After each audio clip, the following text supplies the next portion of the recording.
नमस्कार, welcome back to our channel analyst postmortem, जहां हम करते हैं हर फाइनेंशियल एस्पेक्ट की बारीकी से पोस्टमार्टम।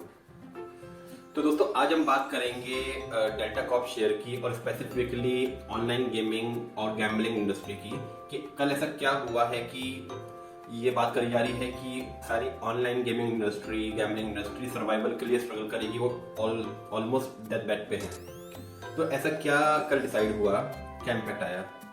और दोस्तों, आपने अगर अभी भी ये चैनल लाइक एंड सब्सक्राइब नहीं किया है तो प्लीज़ लाइक एंड सब्सक्राइब, ताकि ऐसे वीडियोस आप तक पहुंच सकें और उन इन्फॉर्मेशन के बेसिस पे आप अपना इन्वेस्टमेंट, अपनी फाइनेंशियल जर्नी को कंटिन्यू कर सकें और आने वाले टाइम में आप प्रॉफिट कमा सकें। तो क्विकली देखते हैं, देखिए कि क्या मिनिस्ट्री ऑफ फाइनेंस ने क्या बोला। GST Council recommends casino, horse racing and online gaming to be taxed at the uniform rate of 28% on the full face value। तो फुल फेस वैल्यू पे लगेगा और इसके बेसिस पे काफ़ी क्रिटिसिज्म गवर्नमेंट को लेनी पड़ रही है और गवर्नमेंट को काफ़ी क्रिटिसिज्म झेलना पड़ेगा। इसके लिए काफ़ी मीडिया और जो बिग हाउसेस हैं वो इस न्यूज़ के ऊपर क्रिटिसिज्म कर रहे हैं कि ये एक अनकॉन्स्टिट्यूशनल, इरेशनल स्टेप है इंडस्ट्री के लिए। तो दोस्तों, कल GST काउंसिल की मीटिंग थी और उस GST काउंसिल की मीटिंग में डिसाइड हुआ कि सारी online industries, online gaming industry, gambling industry, basically वो इंडस्ट्री जहाँ जो स्किल बेस्ड है या रियल मनी है, जहाँ पे पैसा लगा के कुछ कमाई का ऑप्शन होता है, उस गेमिंग इंडस्ट्री और गैम्बलिंग इंडस्ट्री में 28% GST लगेगा। तो अब GST तो ऊपर नीचे हमेशा होता रहता है, लेकिन ऐसा क्या हो गया कि इनके सर्वाइवल की बात हो रही है। तो क्विकली समझते हैं कि दो तरह की गेमिंग और गैम्बलिंग इंडस्ट्री थी। एक थी एंटरटेनमेंट के लिए, जहाँ पे केवल एंटरटेनमेंट होता है, जहाँ लोग गेम्स खेलते हैं, गेम्स के बेसिस पे लर्निंग करते हैं। और दूसरी इंडस्ट्री है स्किल बेस्ड, जो रियल मनी होती है, जहाँ पे लोग पैसा लगाते हैं और पैसा लगा के कुछ अर्निंग का ऑप्शन ढूंढते हैं, जैसे बैटिंग हो गई, जैसे रेस कोर्स हो गया, गैम्बलिंग हो गई, या फिर ऑनलाइन गेम्स हो गए। तो ये सब स्किल बेस्ड पे आते हैं। तो बेसिकली जो मोटा इम्पैक्ट आया है वो सब स्किल बेस्ड इंडस्ट्री पे आया है, जिसपे 28% GST इम्प्लीमेंट होएगा। अब क्विकली समझते हैं चेंजेस क्या हैं।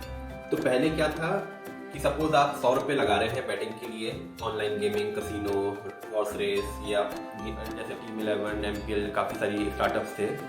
तो अगर आप 100 रुपये लगा रहे हैं तो 10% उसमें से ये प्लेटफॉर्म्स अपना कमीशन चार्ज करते थे और उस 10% पे GST पे करते थे। तो ठीक है, लेकिन अब क्या बोल दिया है कि जो GST लगेगा वो लगेगा एंट्री कॉस्ट पे। तो मोटा मोटा अगर आप 100 रुपये लगा रहे हैं तो उस 100 रुपये पे 28% GST लगेगा, मतलब 28 रुपये।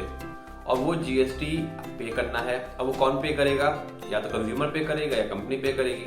अब कंपनी कैसे पे कर पाएगी, क्योंकि वो तो 10% चार्ज कर रही थी अभी तक कस्टमर से। और कंज्यूमर अगर 28% पे करेगा तो ऑलरेडी वो एक बेट लगा रहा है जिसमें विनिंग प्रोबेबिलिटी 95% लूज करने की होती है।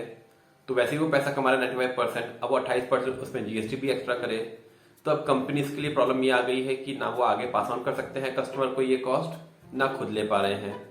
तो इसलिए सोल रीजन है कि सर्वाइवल का स्ट्रगल है उनका, कि अब देखते हैं आगे क्या होगा, कैसे एसोसिएशंस इसको टेकअप करेंगी GST काउंसिल से, गवर्नमेंट से, और इसमें क्या बदलाव आते हैं। पर फिलहाल के लिए तो जो भी लिस्टेड कंपनी है, जैसे डेल्टा कॉर्प हो गई, तो आज आपने देखा उसमें 28% का डाउनफॉल था।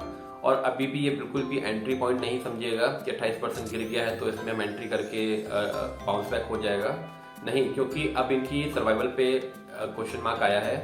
तो ये एक बहुत बड़ा चैलेंज आएगा। ऐसे ही काफ़ी सारी अनलिस्टेड कंपनीज हैं स्पेस में, जैसे टीम 11, MPL, और काफ़ी सारी गेमिंग, ये इंडस्ट्री इवॉल्व कर रही थी विद टाइम। लेकिन अब पैसा ही नहीं कमा पाएंगी तो VCs पैसा क्यों लगाएंगे उस पर? जब पैसा नहीं लगाएंगे तो उन कंपनीज का सर्वाइवल पे क्वेश्चन मार्क आने लग जाएगा। तो ये मोटा मोटा कुल मिला के चैलेंज है जो कल के डिसीजन पे आया, और इसलिए इतना बड़ा इम्पैक्ट नज़र आ रहा है इस इंडस्ट्री पे। तो होप आपको ये क्लैरिफिकेशन नज़र समझ में आया होगा इसी लैंग्वेज में कि क्या इम्पैक्ट आया।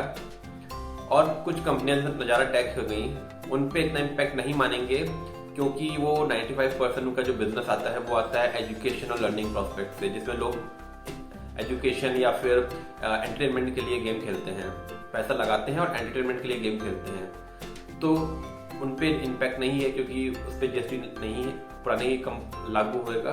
लेकिन जो नया रिजाइम आया है ये लगेगा केवल रियल बेस्ड मनी या skill based vertical of industry, तो जिसमें हो गया हमारा gaming, online games, casinos, horse racing kind of business. तो होप आपको समझ में आएगा, and please like and subscribe my channel. Thank you for more such videos.